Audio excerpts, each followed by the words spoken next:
لله نحمده ونستعينه ونستغفره ونؤمن به ونتوكل عليه ونعوذ بالله من شرور أنفسنا ومن سيئات أعمالنا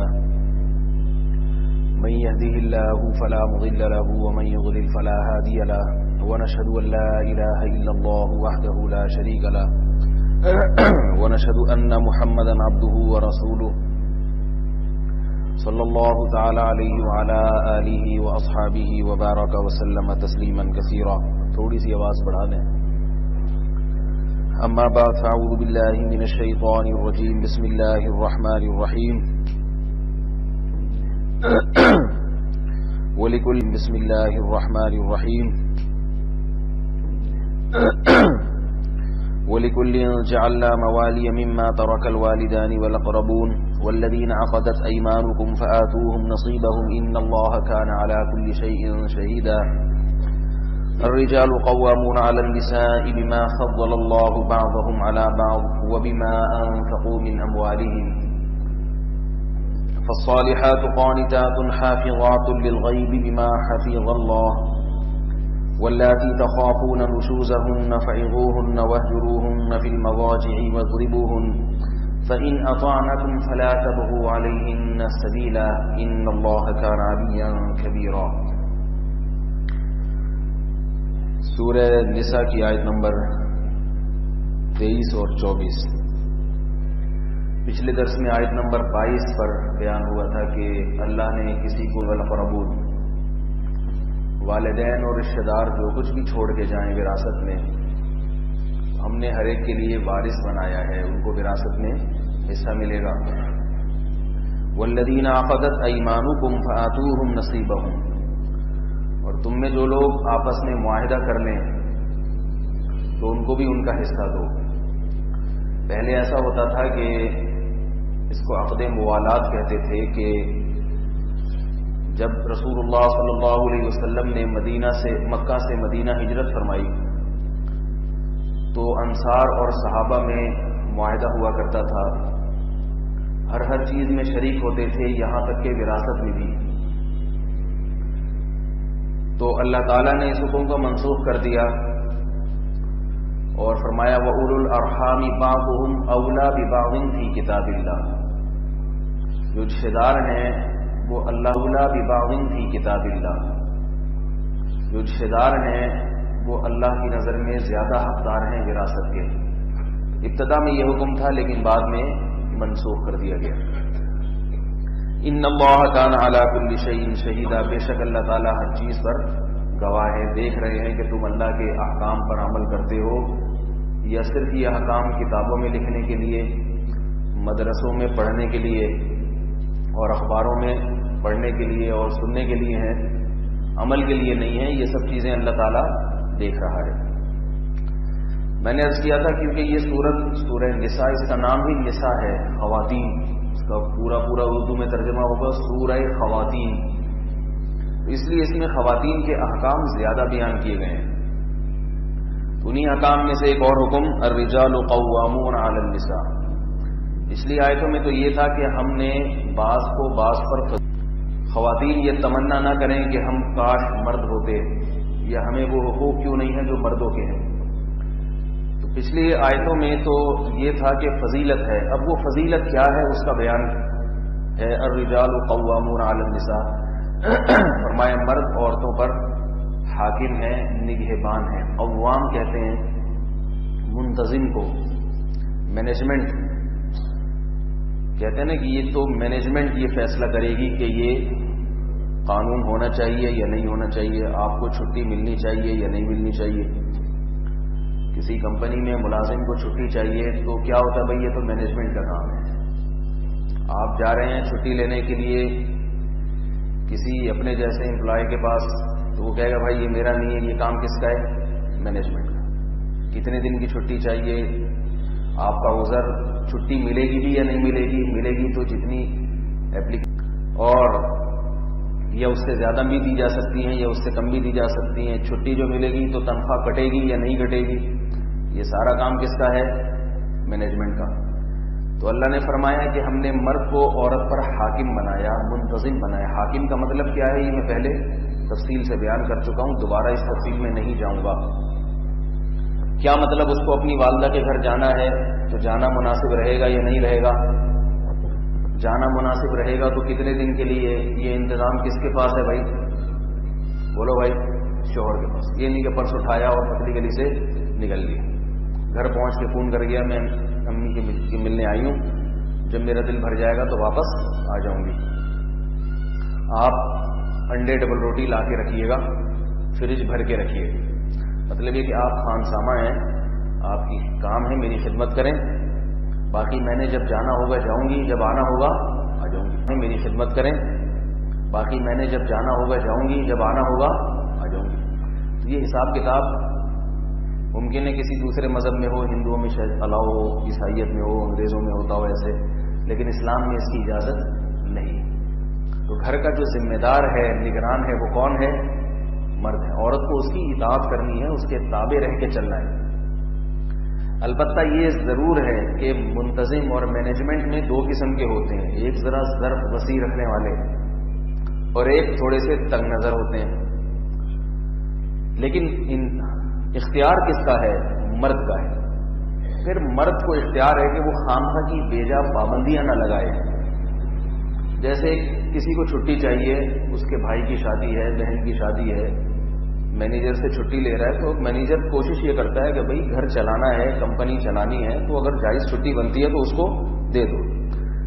وہ یہ دلیل نہیں دیتا کہ چونکہ مینیجر میں MBA میں نے کیا ہوا ہے، میں اپنی ویٹو پاور استعمال کرتے ہوئے آپ کی چھٹی کو منسوخ کر رہا ہوں۔ ٹھیک ہے، منسوخ ہو جائے گی، لیکن آہستہ آہستہ اس سے کیا نتیجہ نکلے گا؟ ماحول خراب ہونا شروع ہو جائے گا۔ تو اپنی دکان کو چلانے کے لیے جیسے اس ظرف میں وسعت چاہیے، اپنی کمپنی کو چلانے کے لیے تھوڑا سا ظرف کشادہ ہونا چاہیے، ملک کو چلانے کے لیے وزیر اعظم تھوڑا سا براڈ مائنڈ ہونا چاہیے۔ جب بھی آپ کسی ادارے کو، کسی گھر کو، کسی دکان کو، کسی کاروبار کو چلاتے ہیں تو تھوڑا سا اپنا ظرف کشادہ رکھتے ہیں، اپنا سینہ کشادہ رکھتے ہیں، کچھ تھوڑی سی ملازمین کی برداشت کرتے ہیں۔ یہ نہیں کہ آپ صبح دکان پہ آئے، ملازم کو دیکھا، چونکہ جھاڑو نہیں لگائی ہے، اس نے کان پکڑ کے باہر نکال دیا۔ اگلا ملازم رکھا، دیکھا کہ اس نے جھاڑو تو لگائی ہے مگر پنکھا صاف نہیں نظر آ رہا، اسے کان سے پکڑ کے چلا سکتے۔ تو اسی طرح مرد کو اللہ نے منتظم بنایا ہے، حاکم بنایا ہے، مگر ساتھ ساتھ اللہ نے یہ بھی بتا دیا حدیث کے ذریعے، نبی صلی اللہ علیہ وسلم کے ذریعے، کہ یغلبن الکریم ولا یغلب علیہن الا اللئیم۔ فرمایا کہ یہ حاکم تو ہے مگر اپنی زوجہ پر پورا کنٹرول، 100% قابو پانا یہ وہی کر سکتا ہے جو کمینہ ہو۔ کیسے عجیب الفاظ!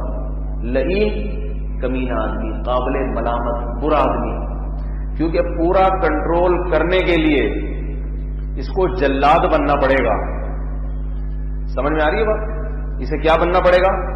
جلاد۔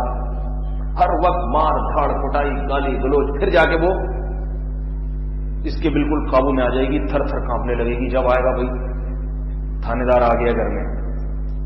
تو اس لیے اللہ کے نبی نے مرد کو حاکم تو قرار دیا، مگر فرمایا کہ حاکم بھی، اللہ کے نبی نے مرد کو حاکم تو قرار دیا مگر فرمایا کہ حاکم ہونے کے باوجود جو عزت دار آدمی ہے، جو شریف آدمی ہے، وہ تھوڑا سا بیوی سے دب کے رہتا ہے۔ دبنے کا مطلب یہ نہیں کہ کمزور ہونے کی وجہ سے دب جاتا ہے، لگتا ہے دیکھنے میں کہ تھوڑا تھوڑا دبا ہوا ہے، دیکھنے میں لگتا ہے۔ کیوں؟ اس لیے کہ تھوڑا سا کمپرومائز کرتا ہے گھر چلانے کے لیے، کچھ اس کی نامناسب باتیں بھی مان لیتا ہے جو کہ ماننے کی نہیں ہوتی، لیکن یہ سوچ کے کہ یہ کمزور ہے، کوئی بات نہیں، تھوڑی سی اس کی بھی چلنے دے دو۔ سمجھ میں آ رہی ہے بات؟ اس لیے نہیں کہ بزدل ہے، ڈرتا ہے بیوی سے۔ جو ڈرنا ہے نا بیوی سے، یہ کوئی اچھی صفت نہیں ہے۔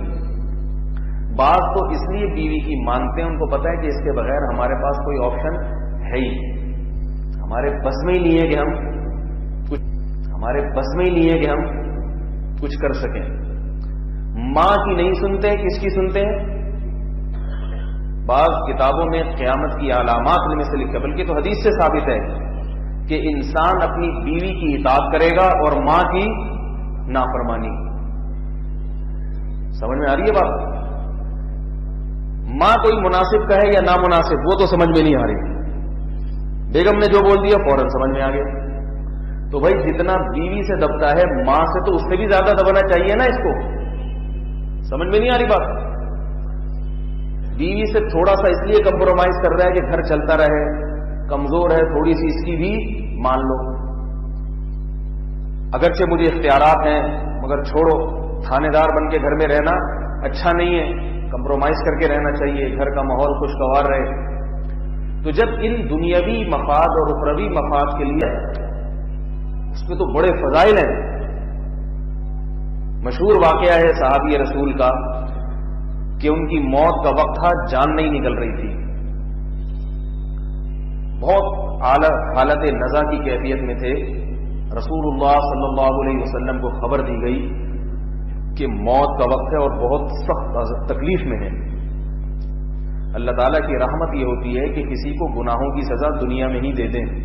صحابی رسول تھے نا، تو ان سے جو گناہ ہوا خطا ہوئی، اللہ نے ان کی سزا موت کے وقت ہی ان کو دے دی تاکہ آخرت میں حساب نہ ہو.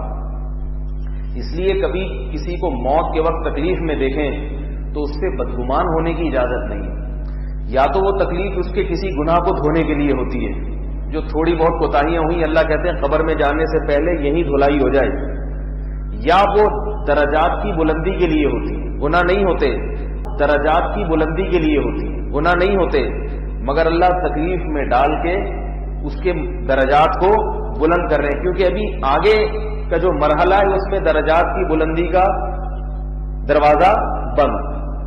الا یہ کہ کوئی اس کے لیے بہت زیادہ دعائیں مانگ لے تو ایک الگ بات ہے. تو صحابی رسول کی موت کے وقت تکلیف بہت، جان نہیں نکل رہی، اٹکی ہوئی ہے. آگے پوچھا گیا یا رسول اللہ ایسے کیفیت ہے صلی اللہ علیہ وسلم. آپ صلی اللہ علیہ وسلم نے فرمایا ان کی ماں موجود ہے، اسے بلاؤ. یا تو آپ کو وحی کے ذریعے علم ہوا یا آپ کی فراست تھی کہ آپ کو اندازہ ہو گیا کہ بھئی اتنا بڑا گناہ تو ماں کو ستانے کے لیے ہوتا ہے. نماز تو چھوڑتے نہیں صحابہ کرام، روزے تو چھوڑتے نہیں، ایسے گناہ تو کرتے نہیں. ماں کو بلوایا گیا، کہا کہ تمہارے ساتھ اس کا سلوک کیسا تھا؟ ماں نے کہا کہ جب سے اس کی شادی ہوئی تھی اس کا سلوک کیسا تھا؟ ماں نے کہا کہ جب سے اس کی شادی ہوئی تھی یہ اپنی بیوی کو ترجیح دیتا تھا مجھ پر، اس کی مانتا تھا میری نہیں مانتا تھا. جو خواتین اپنے شوہر کو شوہر کی ماں کے خلاف برگلاتی ہیں، تھوڑی دیر کے لیے سوچ لیا کریں کہ ہمارا بیٹا جس کو ہم آج اتنا گودوں میں پال رہے ہیں، کتنی تکلیف سے ماں بچے کو جنتی ہے. 9 مہینے پیٹ میں رکھنا، تکلیف سے جننا، 2 سال اسے گود میں لینا، پھر اس کے مسکراہٹ پہ ماں مسکراتی ہے، اس کے رونے پہ ماں روتی ہے. کسی عورت کے دل کو خوش کرنا ہو اس کے سامنے اس کے بچے کی تعریف کر دیں. کسی عورت کے دل کو خوش کرنا ہو نا کہ اس کے کلو خون بڑھ جائے تو اس کے سامنے اس کے بچے کو کہتے ہیں ماشاءاللہ بڑا پیارا بچہ ہے، جھوٹ ہی بول دیں. اتنی محبت ہوتی ہے ماں کو اپنے بچے سے.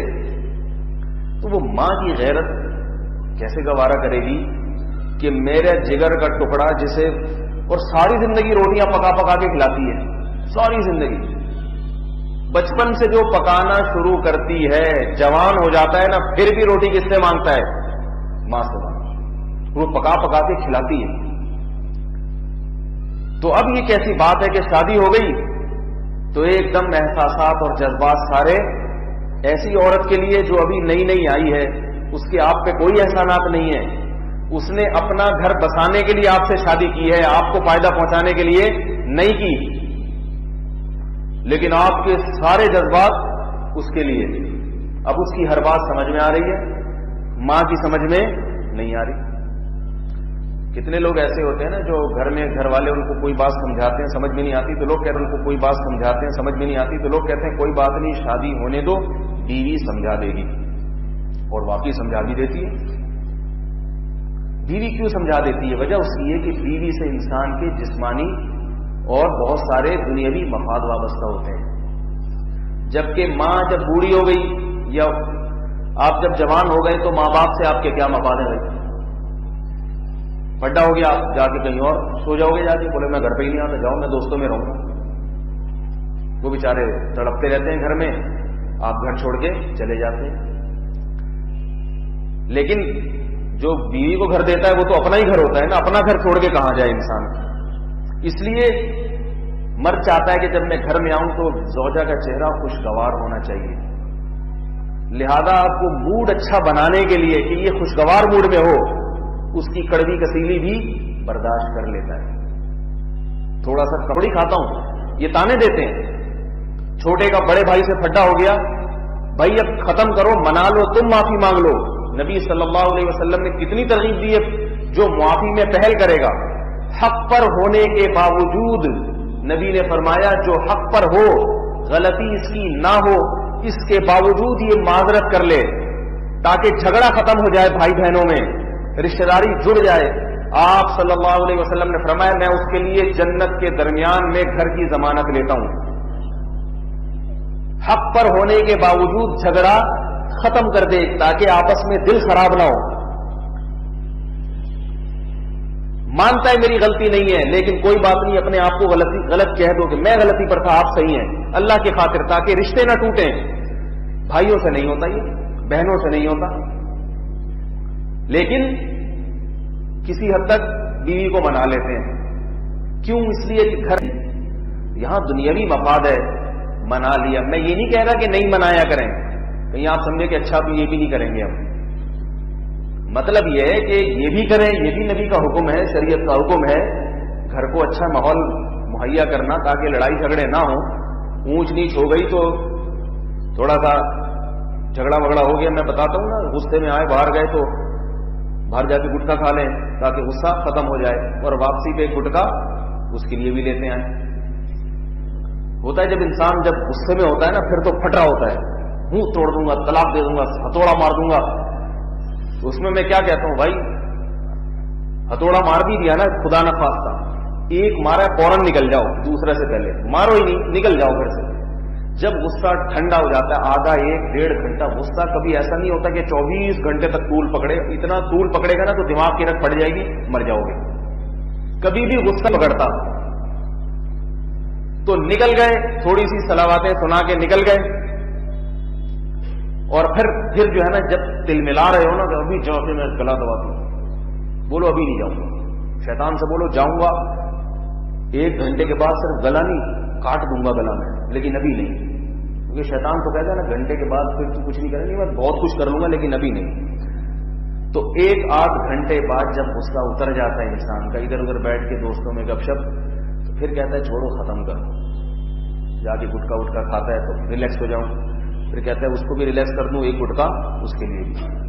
تو اچھی عادت ہے، میں یہ اس کی برائی نہیں کر رہا کہ یہ نہیں کرنا چاہیے، لیکن میں بتا رہا ہوں کہ اس میں اخلاص پیدا کر دو۔ اخلاص کیا؟ یہ کام کس کے لیے؟ اللہ کے لیے۔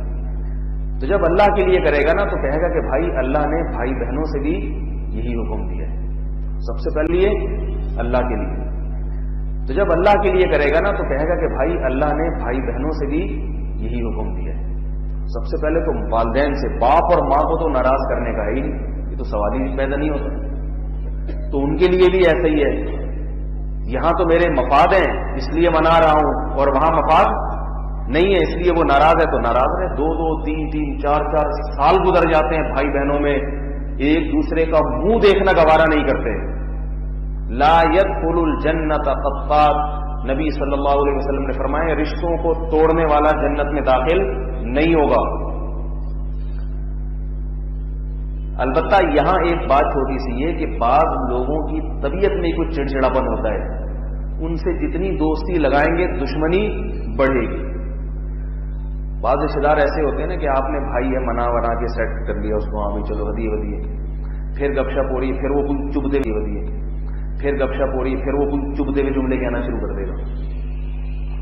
آپ کو بیان یاد آیا، صبر، تحمل، جنت، برداشت سنا آپ نے، سن کے دل ملا رہے ہیں اندر سے کہ میں بھی بولوں، لیکن ادھر سے قرآن یاد آ رہا ہے لا يدخل الجنت قطاع، قطع رحمی کرنے والا جنت میں داخل نہیں ہوگا۔ برداشت، پھر ایک دم پھٹ گئے آپ، ایسے ایسے کی تیسی، تو کیا سمجھ رہا ہے، میں تو مولوی صاحب کا بیان سن کے آیا تھا اس لیے تیرے سامنے سے بیٹھا ہوا، پھر پھٹا، پھر جھگڑا، پھر پھر یاد آیا کہ چلو بھائی 100 بار توبہ شکستی بازا، 100 بار بھی گناہ ہو جائے تو 100 بار توبہ کریں، پھر آگے توبہ کرنے کے لیے.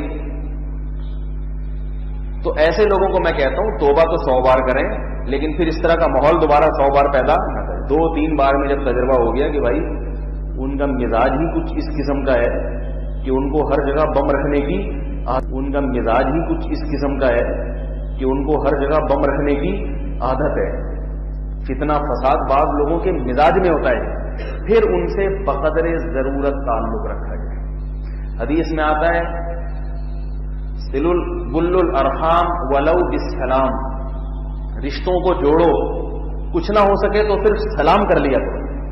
تھوڑے دن کے بعد فون کیا ہو السلام علیکم خیریت سے، آپ ملنا نہیں ہے، ملیں گے تو پھر کچھ نہ کچھ اس کو ہے نا کچھ. وہ میں نے ایک لطیفہ سنایا تھا، مناسب نہیں ہے. تو اتوار کے بیان میں بعض لوگوں کو کچھ بیماری ہوتی ہے، تو اب یہ کیا ہے، ایسی صورت میں جب آپ کو اس کا مزاج سمجھ میں آ گیا کہ ان کو ہمارے وجود سے ہی چڑ ہے، بعض لوگوں کو ہو جاتی ہے چڑ، دور سے بھی کہیں جا رہے ہوں گے تو کچھ نہ کچھ کریں گے وہ. تو ایسے رشتہ داروں کے بارے میں کیا ہے کہ بس فون پہ ہیلو ہائے کافی ہے. میں چاہ رہا تھا کہ بہت دن ہو گئے آپ سے بات چیت، مصروفیت اتنی ہے کہ دل تو چاہتا ہے کہ فیس ٹو فیس ملاقات ہو، لیکن یہ کہ مصروفیت اتنی ہے. میں نے کہا آپ سے ویسی خیریت پوچھ لوں. اللہ تعالیٰ دنیا جہاں کی برکتیں آپ کو عطا فرمائے. پھر انشاءاللہ کبھی موقع ملا تو ملاقات کریں گے. السلام علیکم. وعلیکم. بس سمجھ آ رہی بات؟ یہ حدیث ہے بل الارحام. کیسے پیارے الفاظ ہیں. رشتوں کو تر رکھو، تر، خشک نہ ہونے دو، گیلا رکھو ان کو، گیلا. مٹی تر و تازہ ہوتی ہے نا گیلی، اس میں سے کونپلیں نکلتی ہیں، گھاس پھوس نکلتی ہے. خشک ہو گئی کچھ بھی نہیں نکلے گا. تو مطلب کیا ہے کہ بالکل سوکھنے نہ دو کہ بھائی اور بھائی کا پتہ ہی نہ چلے کہ یہ دونوں بھائی ہیں. اتنا نہ خشک ہونے دو، کچھ نہ کچھ اسے تر رہنے دو. اس میں سے خیر کی کونپلیں پھوٹیں گی. آپ سے اس کی دوستی اچھی نہ ہوئی نا، کم از کم آپ کے مرنے کے بعد آپ کی اولاد کا خیال کر لے گا. بولے گا بھائی یہ کم از کم سلام دعا تو تھی، بھتیجے تو میرے ہی ہیں نا. اور اگر دشمنی بڑھا دی، آپ مر گئے، مر گیا یہ میرا دشمن، اس کی اولاد بھی میری دشمن. دوسری بات یہ کہ دشمنی بڑھاؤ نہیں اپنی اولاد تک. میری دشمنی ہے، میری اولاد کی نہیں ہوگی. لوگ کیا کرتے ہیں کہ بھائی سے جھگڑا، اپنی اولاد کو وصیت کرتے ہیں کہ اس سے کبھی زندگی بھر تعلق نہ رکھنا. یہ غلط ہے. بولو میرا جھگڑا ہے، میرا سب کچھ ہے، لیکن تمہارے تو بزرگوں میں سے ہیں، بڑوں میں سے ہیں، تمہارے تو چاچا تایا لگتے ہیں. پہلے ایسا ہوتا تھا، کبھی اختلاف بھی ہوتا تو وہ اس میں تعدی نہیں ہوتی تھی، وہ اختلاف بڑھتا نہیں تھا. تو اس لیے ان چیزوں کا خیال کرنا چاہیے. خیر بات کہاں سے کہاں چلی گئی. تو میں یہ کہہ رہا تھا کہ رسول اللہ صلی اللہ علیہ وسلم نے ان کی والدہ کو بلایا، کہا کہ ماجرا کیا ہے. تو میں یہ کہہ رہا تھا کہ رسول اللہ صلی اللہ علیہ وسلم نے ان کی والدہ کو بلایا، کہا کہ ماجرا کیا ہے. فرمایا کہ یا رسول اللہ، جب سے شادی ہوئی تھی بیوی کو مجھ پہ ترجیح دیتے تھے.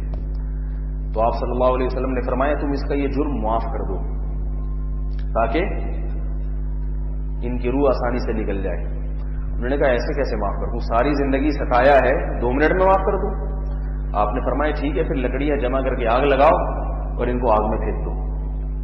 کہنے لگی یا رسول اللہ یہ کیسے ممکن ہے کہ کوئی ماں اپنے بیٹے کو اپنے ہاتھوں سے آگ میں پھینکے. فرمایا اگر معاف نہیں کیا تو یہ ان کا ٹھکانہ کیا ہے، جہنم کی آگ. یہ برداشت کر رہی ہو اپنے بیٹے کے لیے کہ جہنم کی آگ میں چلا جائے، دنیا کی آگ برداشت نہیں کر رہی. تو خیر ان کی سمجھ میں آ گیا، انہوں نے کہا کہ میں نے معاف کیا. آپ صلی اللہ علیہ وسلم کو اطمینان نہیں ہوا کہ دل سے کیا ہے یا اوپر سے کیا ہے. عالم الغیب نہیں تھے، اس لیے صحابہ کو بھیج گئی جس کا مطلب ہے دل سے معاف کیا ہے. جا کے دیکھا تو پتہ چلا ان کی روح پرواز کر چکی تھی. تو اس لیے نبی صلی اللہ علیہ وسلم نے ارشاد فرمایا یغلبن الکریم ولا یغلب علیہن الا اللئیم. عورت شریف آدمی پہ تھوڑی سی غالب آتی ہے شریف آدمی پہ.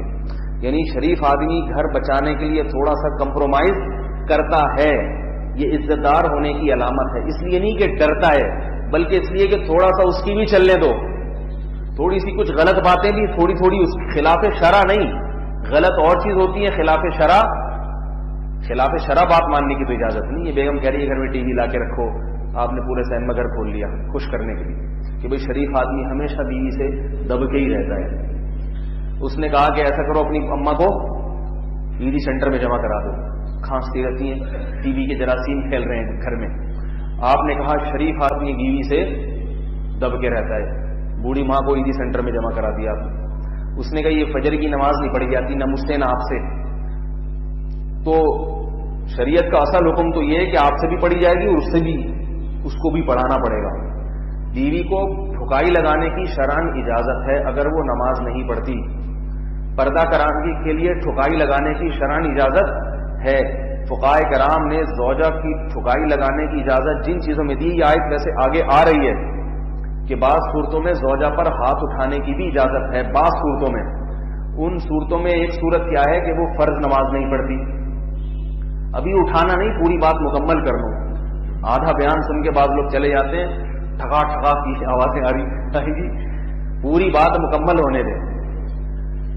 تو فی نفسی اصل مسئلہ یہ ہے کہ بیوی نماز نہیں پڑھتی تو اس پہ ہاتھ کریں گی ایسے جیسے سر پھوڑ رہی ہیں اٹھا کے, تمیز سے بات ہی نہیں کرتی کبھی. تو وہ بیچارہ وہاں بھی آفس میں بھی تھکا ہوا گھر آئے تو وہاں باس سے الجھتا رہتا ہے ادھر آ کے بیگم سے. تو اگر حتی الامکان برداشت کریں, اور اگر اس کی نئی زبان صحیح ہو رہی, بہت زیادہ بد اخلاقی ہے, تو اس کو تھوڑا سا لگام دینے کے لیے اس کی ٹھکائی کرنے کی اجازت ہے. ٹھکائی میں 2 شرطیں ہیں, چہرے پہ نہ مارا جائے, جانوروں کی طرح نہ پیٹا جائے. ایک ہاتھ بدھی پہ اپنی ذمہ داری پہ رکھ کے لگا دیں. ہر عورت کی بات نہیں کرتا, اپنے گھروں کو خامخواہ میں خراب نہ کریں. یہ بڑا حساس موضوع ہے, غلط سمجھ کے پتہ نہیں اچھے والے محبت سے زندگی گزر رہی ہوتی ہے, بلا وجہ مولویوں کے بیان میں بیٹھ کے گھر خراب کر دیتے ہیں غلط سمجھ کے. ان عورتوں کی بات ہو رہی ہے جہاں شریعت نے اجازت دی ہے. اور تیسری چیز, عورت اگر شوہر کے لیے زینت اختیار نہیں کرتی, یہ بیچارہ گھر سے باہر نکلتا ہے, اس کو رنگ برنگی تصویریں نظر آ رہی ہیں, اس مل جائے کم از کم, اوریجنل عورت نہیں ملتی تو یہ سائن بورڈ ہی گھر لے جاؤں میں اٹھا کے, صحیح ہے نا.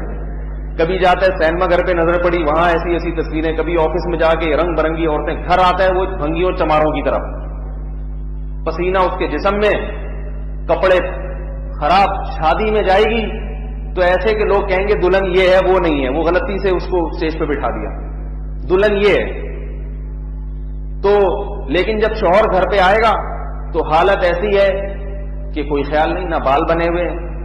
تو مرد کو اس صورت میں اجازت ہے کہ اس کا حق ہے بھائی, تاکہ وہ گھر میں اس کے لیے ایسا انتظام ہو کہ اس کی نگاہیں باہر نہ اٹھیں. حلال تسکین کا گھر میں انتظام ہونا چاہیے, اس سے محبت بھی بڑھے گی دونوں میں. تو ایسی صورت میں بھی ٹھکائی لگا سکتا ہے وہ والی ٹھکائی جو میں نے بتائی ہے, چہرے پہ نہیں, اور جانوروں کی طرح نہیں کہ جیسے پیٹ رہے ہوتے ہیں, وہ جو چور پکڑا جاتا ہے نا بڑا کوئی طرح سے لگا رہا ہے کوئی طرح, ایسا نہیں.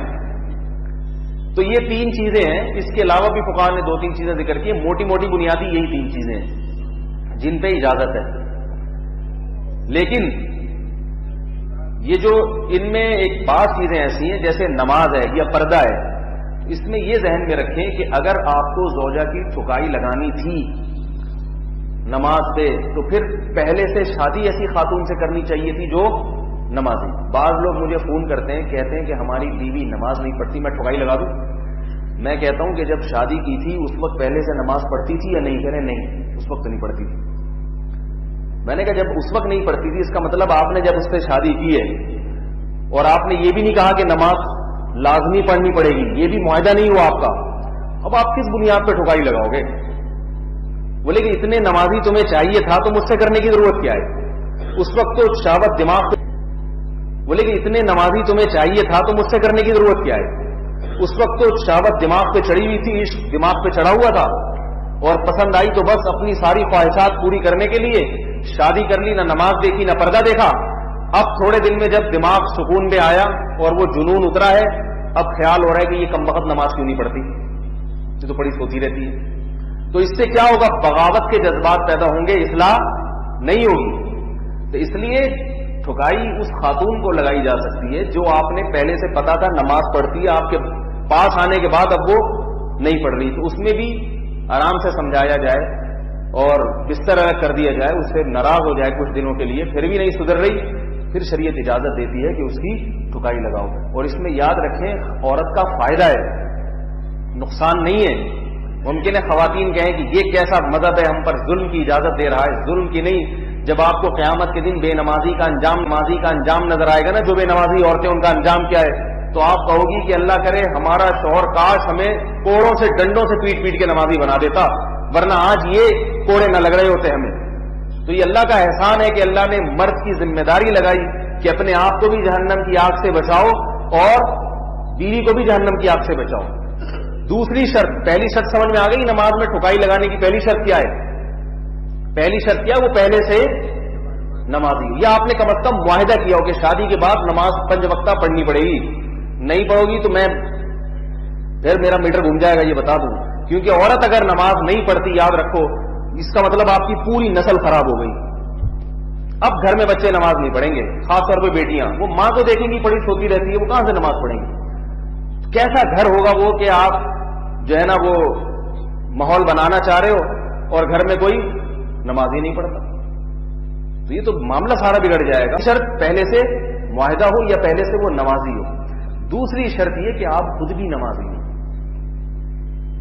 نہیں بات سب خود فجر میں الارم بج رہا ہے, اٹھ رہا ہے, نماز قضا ہو گئی اور اٹھتا ہی بیوی کو ٹھکائی لگانا شروع کر دی. کم بہت شرم نہیں آتی, نماز نہیں پڑھتی تو بولے گی بھائی یہ کون سا اسلام ہے؟ تو آپ کہیں کہ میرا نماز پڑھنا نہ پڑھنا میرا جرم ہے, مگر تجھے میں نماز پڑھانا یہ شریعت کا مستقل الگ حکم ہے.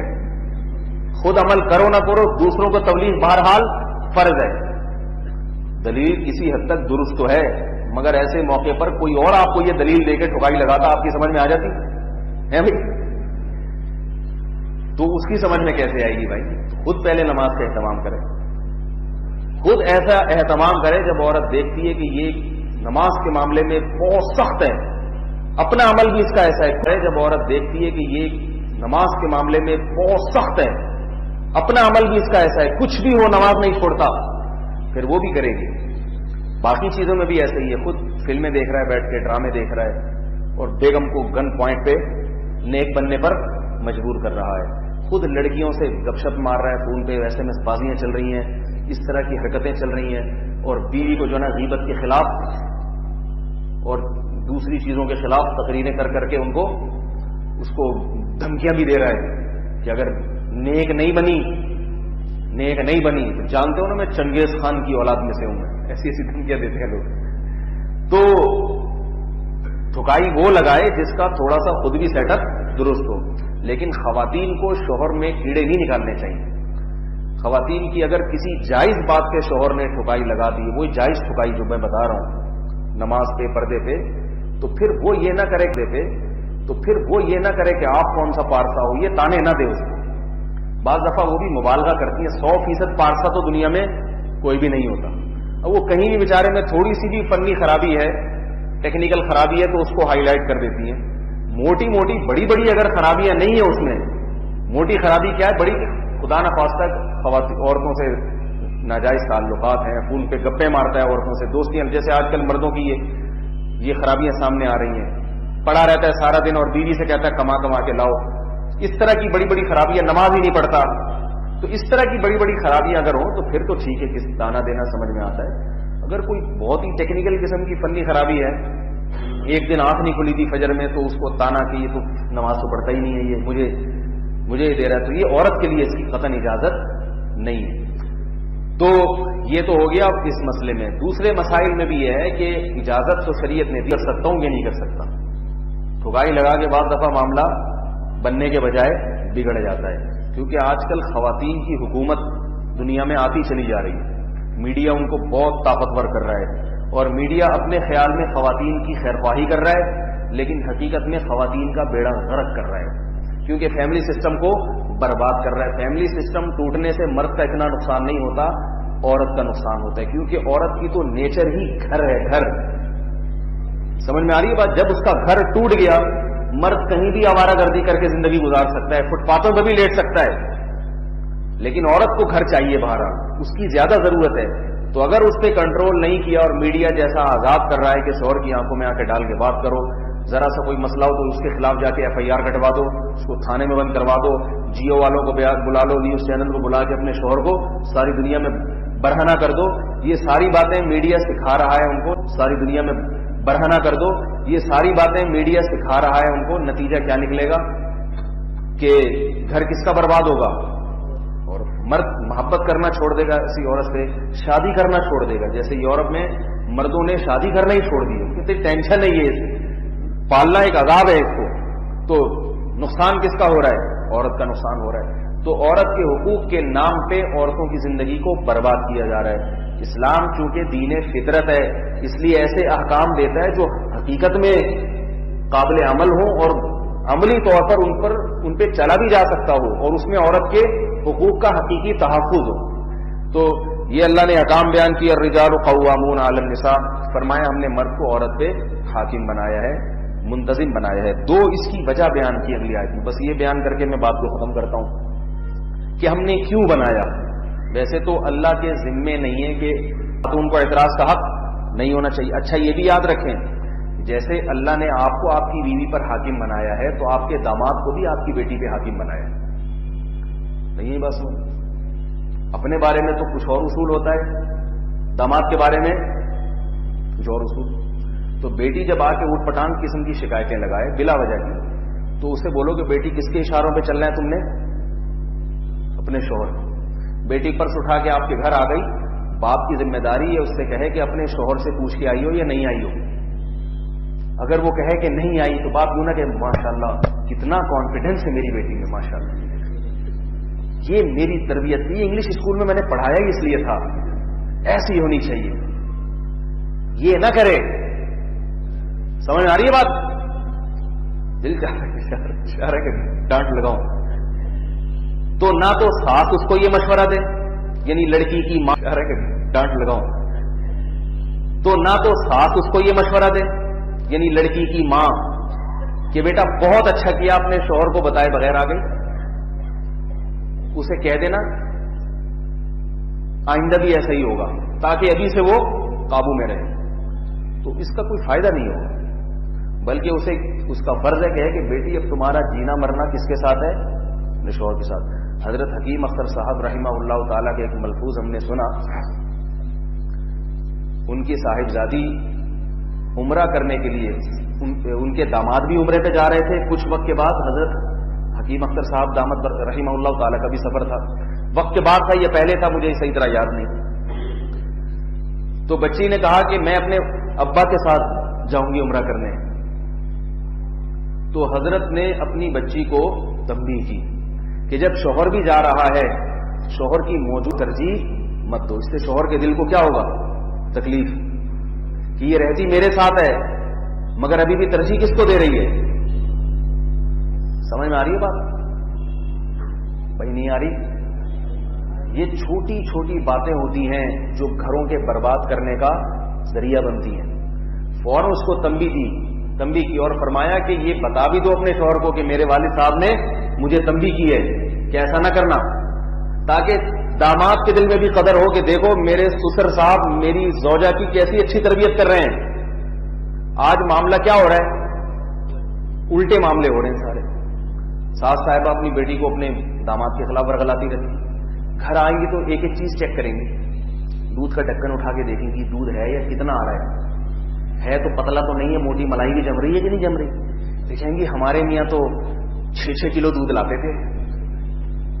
حالانکہ جب میاں زندہ تھے آپ کے، اس وقت آپ کو کون سا، آپ اس میں بھی تو یہی تھا نا کہ یہ اتنا کیوں آ رہا ہے، 18 کلو کیوں نہیں آ رہا.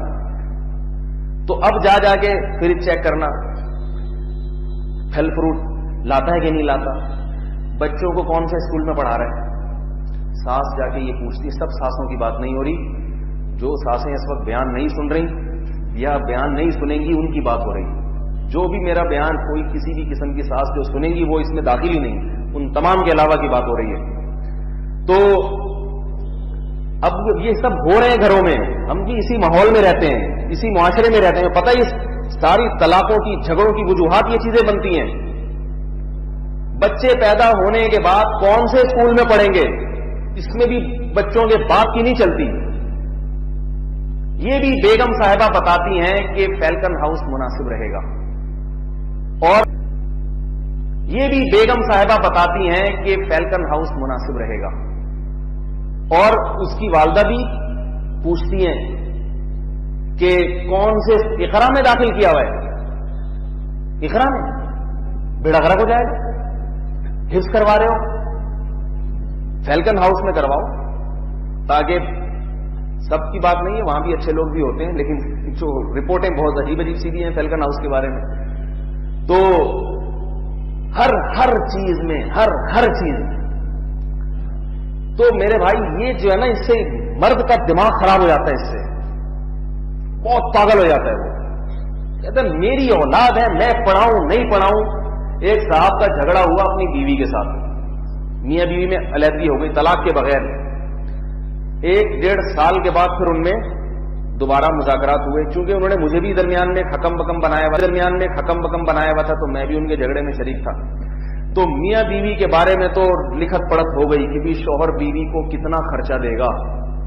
میں نے اس تحریر کو لکھا ان کے کہنے پر کہ بھئی ہفتے میں اتنے دن دال، اتنے دن سبزی، وہ پورا رپورٹ تیار ہو رہی ہے نا، کیونکہ اسی پہ جھگڑا ہوتا رہتا تھا کہ آج گوشت ہونا چاہیے، سبزی ٹماٹر کیوں آ گئے، کھیرا کیوں آ گیا، اس پہ جھگڑتے رہتے تھے۔ تو میں نے رپورٹ لکھی، ہفتے میں 3 دن اتنا گوشت، اتنے دن دال، اتنے دن سبزی، تو انہوں نے کہا کہ یہ بھی لکھوا لو کس دن گوشت، ورنہ اس پہ لڑیں گے، یہ دیکھنا ہفتے میں لگاتار 3 دن گوشت کیوں آ رہا ہے، وقفے سے آنا چاہیے۔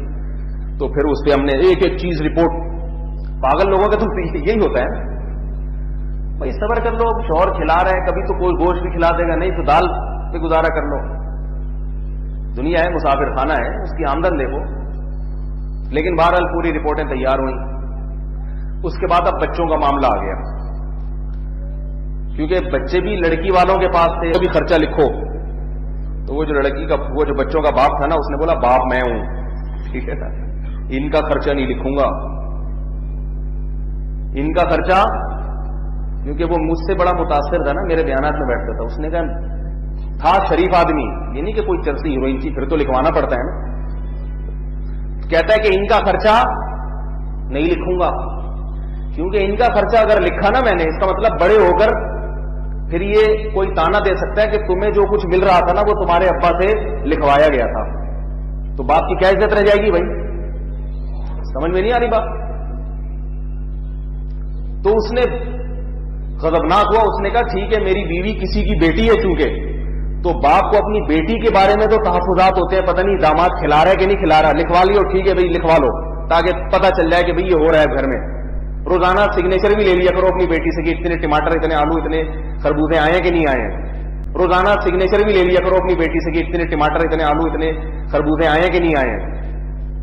لیکن بچوں کے بارے میں ان کا اصرار تھا، بچوں کے بارے میں یہ لکھو کہ کون سے اسکول میں، نمبر 2 کیا کھائیں گے کیا پئیں گے۔ اس نے کہا بچوں کو میں جاہل بناؤں، یہ آپ لوگوں کو بھی سمجھا رہا ہوں میں، جو سمجھدار ہیں، کوئی چرسی ہیروئن چی بالکل ہی غلط قسم کا آدمی ہو تو اس کا تو بچوں کا بھی لکھوانا چاہیے، وہ بیڑا غرق کر دیتا ہے، لیکن ایک نارمل آدمی کے لیے یہ بات قابل برداشت نہیں ہے۔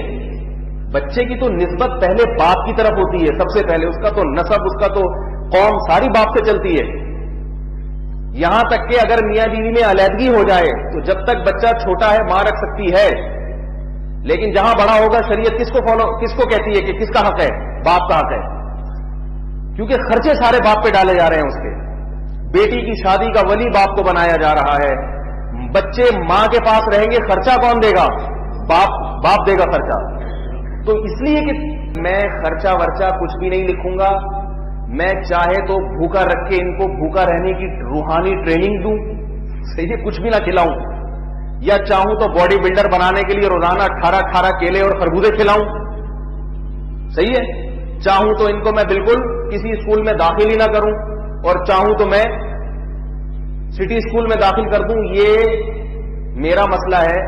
اس بارے میں کسی کو مجھے مشورہ دینے کی تو اجازت ہے، کوئی بھی کسی کو کسی بارے میں دے سکتا ہے، مشورہ تھوپنے کی قطعاً اجازت نہیں ہے۔ نہیں یاری بات سمجھنا، آنا ہے اسی طرح آ جاؤ،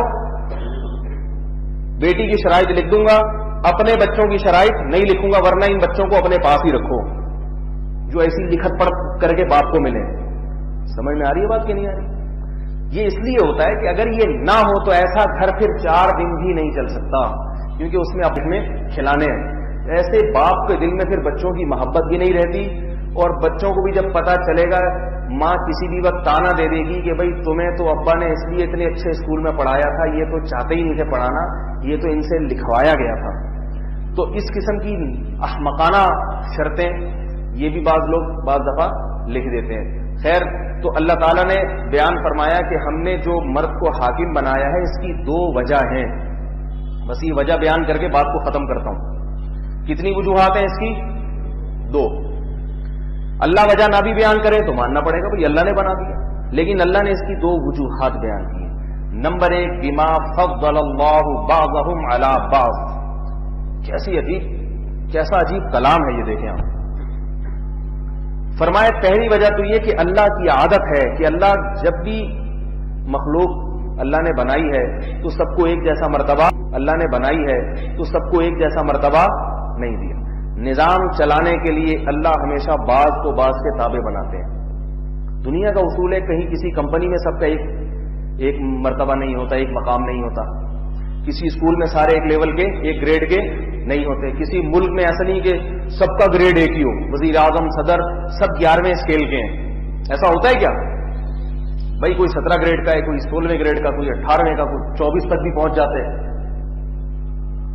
تو نظام مملکت چلانے کے لیے جب ضروری ہے تو گھر چلانے کے لیے بھی ضروری ہے کہ کسی کو تو کسی کے ماتحت بنایا جائے نا. تو ہم نے کس کو بنایا؟ مرد کو. اس لیے کہ ایسا نہ کرتے تو پھر عورت کو بنانا پڑتا، کسی کو تو بنانا ہی پڑے گا. دوسری وجہ یہ بیان کی، وَبِمَا أَنفَقُوا مِنْ أَمْوَالِهِمْ. یہ بہت اہم وجہ ہے. آج میرا ارادہ اس بات پر بیان کرنے کا تھا جو رہ گئی تفصیل. یہ بہت اہم وجہ ہے. آج میرا ارادہ اس بات پر بیان کرنے کا تھا جو رہ گئی تفصیل انشاءاللہ اگلے ہفتے بیان کروں گا. دوسری وجہ یہ کہ بما انفقوا من اموالہم، سارے خرچے کس کے کندھوں پہ ڈالے ہم نے؟ بولو بھائی، شوہر کے کندھوں پہ ڈالے، مردوں کے کندھوں پہ ڈالے. نہیں یاری بات. ہمارا جو فیملی سسٹم بربادی کی طرف جا رہا ہے اس کی ایک وجہ یہ بھی ہے کہ شوہر بھی جاب کر رہا ہے اور خاتون بھی جاب کر رہی ہے. نہیں یاری بات. اس کے بہت سارے فسادات ہیں. پہلا نقصان تو یہ کہ عورت مرد کی محتاج رہتی نہیں ہے. کہتی ہے چھوڑنا ہے طلاق دے دو. طلاق اس کے لیے آسان.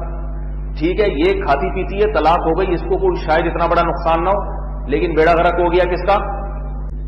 اور اس کا دنیاوی نقصان تو نہیں، آخرت کا نقصان تو ہوگا. پیسہ بھی ہے، شوہر نام کی کوئی چیز بھی نہیں ہے. تو ظاہر ہے جیسے مرد میں اللہ نے شہوت رکھی عورت میں بھی رکھی، تھوڑے دنوں میں یہ بھی جانوروں کی طرح ادھر ادھر منہ مارنا شروع کر دے گی. روحانی نقصان، تہذیب کو نقصان، اور بہت سارے. بچے برباد. بچے اگر باپ کے پاس رہتے ہیں یا ماں کے پاس رہتے ہیں تو ماں کے پاس رہیں گے تو اس کی حالات دیکھ دیکھ کے وہ بھی خراب. اور ماؤں سے بچے، ماں محبت بے شک بہت کرتی ہے مگر بچوں کی تربیت کے لیے جو روب ہونا چاہیے وہ باپ میں ہوتا ہے، ماں میں نہیں ہوتا. روب کس کو اللہ نے دیا ہے؟ مرد کو دیا ہے. اور اگر مرد کے پاس رہتے ہیں تو ظاہر ہے وہ سارا دن تو نہیں بچوں کو گود لے کے پال سکتا. وہ نسل بھی رک جاتی ہے، اس سے گروتھ ریشو رک جاتا ہے. خاندان وجود میں آنا، 1-2 بچے ہوں گے تو آگے جا کے نہ بچے ہوں گے تو آگے جا کے نہ ان کے چچا، نہ ماموں، نہ خالہ، نہ پھوپھی. تو وہ جو رشتہ داری جوڑنے کے فضائل اور اس میں جو انسان کے شرافت آتی ہے، تہذیب آتی ہے، ایک دوسرے کا بازو بنتے ہیں، وہ ساری چیزیں کیا ہو جاتی ہیں؟ ختم. تو ایسے معاشرے میں تھوڑے دنوں کے بعد حیوان وجود میں آنا شروع ہو جاتے ہیں، درندے وجود میں آنا شروع ہو جاتے ہیں، مہذب انسان وجود میں آنا شروع نہیں ہوتے. سمجھ میں آ رہی ہے بات کہ نہیں آ رہی؟ تو پہلا نقصان کیا ہوا کہ عورت جب کمائے گی، عورت کا کمانا حرام نہیں ہے، بعض صورتوں میں جائز ہے، اور کمائی تو کسی صورت میں بھی حرام نہیں ہے اگر حلال کاروبار کرتی ہے. بعض چیزیں ناجائز ہوتی ہیں لیکن ان کی عوض میں جو آمدن آتی ہے وہ حلال ہوتی ہے. مثال کے طور پر ہم اگر خاتون کو کہتے ہیں کہ آپ گھر میں رہو، کمانا شوہر کی ذمہ داری ہے، پھر بھی وہ کماتی ہے اور ایسا کام کرتی ہے جو بذات خود حلال ہے، تو اس کی آمدن کو حرام نہیں کہا جائے گا، اس کے اس عمل کو ناجائز کہا جائے گا کہ کیوں کر رہی ہو. سمجھ میں آ رہی ہے بات؟ ان کو حرام نہیں کہا جائے گا، اس کے اس عمل کو ناجائز کہا جائے گا کہ کیوں کر رہی ہو. سمجھ میں آ رہی ہے بات کہ نہیں آ رہی؟ تو پہلا نقصان اس کا بتا دیا میں نے کہ اس سے جب عورت مرد کے تابع ہی نہیں رہی، کیا ہے دینا دے دے طلاق، تیرے سے زیادہ تو میں کما رہی ہوں. سعودی عرب میں جو طلاق کا ریشو بے پناہ بڑھ گیا ہے، اور لاکھوں عورتیں ایسی ہیں جن کے لیے اس سے شادی کرنے کے لیے مرد نہیں ہے. اس کی بنیادی وجہ کیا ہے کہ سعودی عرب میں خواتین کے لیے ملازمتوں کا حصول اتنا آسان بن گیا ہے اور اتنی زیادہ تنخواہیں کماتی ہیں کہ شوہر کی تنخواہ کم ہوگی، بیوی کی تنخواہ زیادہ ہوگی. اور یورپ جو ہے نا، امریکہ یورپ، یہ سلو پوائزن ہوتا ہے نا کہ ایسے طریقے سے زہر دو کہ ان کو پتہ ہی نہ چلے. ایک تو ہوتا ہے کہ بم مار دو مکہ مدینہ پہ، ساری دنیا کہے گی امریکہ کیا کر رہا ہے بھائی، تو دہشت گرد ہیں. ایک طریقہ ہوتا ہے کہ حقوق کے نام طریقے سے قانون سازی کی جائے. بار بار ان کی NGOز آتی ہیں عرب حکمرانوں کے پاس، کیا عورتوں کو گھروں میں بٹھایا ہوا، ٹیلی ویژن پہ، میڈیا پہ، ڈراموں پہ دکھایا جا رہا ہے کہ ادھر شوہر جناب صبح آفس نکل رہا ہے، ادھر بیگم صاحبہ وہ اس سے اچھے آفس میں جا رہی ہیں. تو ہر عورت دیکھتی کہتی ہم مکھنچو ہیں جو یہاں بیٹھے ہوئے گھروں میں پوچھے لگا رہے ہیں، ہم برتن دھو رہے ہیں گھر میں بیٹھ کے. یہ ہے لائف اسٹائل. اپنی گاڑی، شوہر کے پاس اپنی گاڑی، میرے پاس اپنی گاڑی، میرا اپنا ڈرائیور، اس کے پاس اپنا ڈرائیور. تو جب یہ کلچر دکھایا جاتا ہے نا، شریعت ہمیشہ اجتماعی مفاد کو دیکھتی ہے، انفرادی کو نہیں دیکھتی. اللہ کا قانون کے اندر سب کو دیکھ کے قانون بناتے ہیں. یورپ نے جو عورت کو آزاد کیا، چند عورتوں کو تو بڑی عزت مل گئی، لیکن عورت کی جو جنس ہے نا، عمومی طور پر عورتیں، ان کا بیڑا غرق ہو گیا. چند یہ جو ٹی وی پہ نظر آتی ہے نا عزت دار عورتیں، یہ چند ایک ہیں جو کوئی شاہی خاندان کی، کوئی شہزادی ہوگی، کوئی ملکہ ہوگی، کوئی جناب سفیر ہوگی اقوام متحدہ کی. یہ عورت کی حالت وہاں جا کے دیکھو تو عورت کے پاس پیسہ کمانے کا سب سے آسان راستہ اپنے جسم کو فروش کرنا اور اپنی عزت بیچنا. کیا عزت ہے کہ 10 100 مرد ایک عورت سے اپنی جنسی خواہش پوری کرتے ہیں، مگر اس کو وہ معاوضہ نہیں دیتے جو بیوی کو دیا جاتا ہے. اس سے اولاد پیدا ہوتی ہے تو باپ بننے کی ذمہ داری قبول کرنے کے لیے تیار نہیں ہوتے. ساری ذمہ داریاں خود ہی اٹھاؤ. تو کیا حشر کر دیا عورت کا اس معاشرے نے عورت کے حقوق کے نام پہ. تو عربوں کے کلچر کو، مسلمانوں کے کلچر کو NGOز کے ذریعے بار بار NGOز آئیں گی کیا گھروں میں. اب افغانستان میں امریکہ جب سے آیا ہے تو یہی ہو رہا ہے، گھروں میں جا کے NGOز خواتین کو کہہ رہی ہیں کیوں بھائی تم یہ گھر کی چار دیواری میں قید کیوں؟ اس کے لیے قید کا لفظ استعمال ہوتا ہے، حالانکہ قید نہیں ہے. گھر کے اندر انسان محفوظ ہوتا ہے، قید جیلوں میں ہوتا ہے. بھائی کیوں سمجھ میں نہیں آ رہی بات؟ آپ چھٹی کر کے فوراً جب آفس سے چھٹی ہوتی ہے فوراً کہاں بھاگتے ہو؟ گھر تھک جائے گا تو کیا دوبارہ جیل کی طرف آئے گا وہ؟ عورت کو یہ بتایا جا رہا ہے کہ مردوں نے تمہیں گھر کی چار دیواری میں قید کر رکھا ہے. گھر کے اندر ان احمقوں اور بیوقوفوں سے کوئی کہے کہ گھر بھی کبھی قید خانہ ہوتا ہے؟ گھر تھوڑی قید خانہ ہوتا ہے. اگر قید خانہ ہوتا تو اپنی آمدن خرچ کر کے کروڑوں روپے کے قید خانے جیل بنوا رہا ہے اپنے لیے کیا گھر میں تبھی اللہ نے قرآن مجید میں حصن کا لفظ استعمال کیا. محصنات، عورت قلعے میں ہوتی ہے، مرد کے قلعے میں محفوظ. جیل کا لفظ نہیں ہے کہ عورت اسیر ہے، اسیر کا لفظ نہیں ہے عورت کے لیے، حصن کا لفظ ہے. محصنات حصن میں ہے، اس کے قلعے میں دوسروں سے حفاظت کے لیے. تو جلدی میں کوشش تو کرتا ہوں جلدی، لیکن کیا کروں وہ بات طول پکڑتی ہے. تو پہلا نقصان سمجھ میں آ گیا. سعودی عرب میں طلاق کا ریشو، حالانکہ وہاں 2 3 4 شادیوں کا رواج ہے، پھر بھی عورتیں فارغ بیٹھی ہیں، شادیاں نہیں ہو رہی. شادیاں کیوں نہیں؟ جب جو ہو گئی ان کی طلاقیں، یہ نکاح مسیار جو سعودی عرب میں شروع ہوا یہ اسی وجہ سے شروع ہوا. اتنا طلاق کا ریشو، وہاں کے علماء، وہاں کے مفتیان کرام تنگ آ گئے ہیں. عدالتیں عاجز آ گئی ہیں، ہر دوسرے دن طلاق. یہی کیسز آ رہے ہیں. تو جب فطرت سے بغاوت ہوتی ہے تو ظاہر ہے پھر فطرت انتقام لیتی ہے. پھر تو پہلا نقصان. دوسرا نقصان کیا ہے کہ یہ تو ان کو طلاقیں ہو رہی ہیں جن کی شادیاں ہو گئی. دوسرا نقصان ہے کہ شادیاں ہی نہیں ہوتی، کیونکہ جب خاتون 50,000 کما رہی ہیں تو وہ 25,000 والے سے شادی کرنا اپنی توہین سمجھتی ہے. کہتی اتنا تو میں ہی کھا لیتی ہوں، مجھے اس کمبخت کی کیا ضرورت ہے کہ مجھے پکوڑے کھلائے گا اور جو ہے نا ٹماٹر کھلائے گا لا کے. نہیں آ رہی بات سمجھ میں؟ وہ جو کفو ہے نا کہ عورت ہمیشہ چاہتی ہے، یہ اس کی فطرت کا تقاضا ہے، یہ غلط.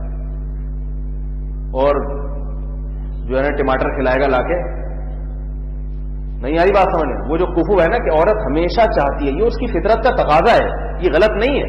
وہ چاہتی ہے کہ میرا شوہر مجھ سے تھوڑا اوپر لیول کا ہو، مالی لحاظ سے، دینی لحاظ سے اور جسمانی لحاظ سے قوت والا ہو، خاندانی لحاظ سے، تبھی تو وہ اس کو اپنے سر کا تاج بنائے گی. سر کا تاج ہمیشہ خوبصورت ہوتا ہے کہ نہیں ہوتا؟ پاؤں میں جوتی جیسی مرضی پہنو، کپڑے جیسے مرضی پہنو، کم از کم سر کے تاج اور پگڑی اور ٹوپی کے لیے اچھی ہونی چاہیے. آپ نے کسی کی بھی چٹائی اٹھا کے سر پہ رکھ لی، لوٹا الٹا کر کے سر پہ رکھ کے جا رہے ہیں آپ کہ جی سر چھپانا مقصد ہے نا ٹوپی سے، گلاس الٹا کر کے رکھ لیا، بالٹی الٹی کر کے رکھ لی، اچھا لگے گا؟ تاج بادشاہ لوگ پہنتے ہیں، ہیرے جواہرات ہوتے ہیں. تو عورت شوہر کو سر کا تاج بناتی ہے تو وہ چاہتی ہے کہ افضل ہو، یہ نہیں کہ میں 50 اور یہ. البتہ بعض جو ماضی میں ایسا ہوا کہ کروڑ پتی لڑکی کی ایک غریب لڑکے سے شادی ہو گئی تو وہ اس غریب میں پھر کوئی دوسری صفت ایسی ہوتی ہے، علم کے لحاظ سے بہت زیادہ ہے وہ، یا یہ کہ خاندان کے لحاظ سے بہت اونچا ہے، تو وہ اس کی اس غربت کو کور کر دیتی ہے، اس کی اس عیب کی تلافی کر دیتی ہے وہ. لیکن نارمل حالات میں ایسا نہیں ہوتا تو شادی نہیں ہوگی.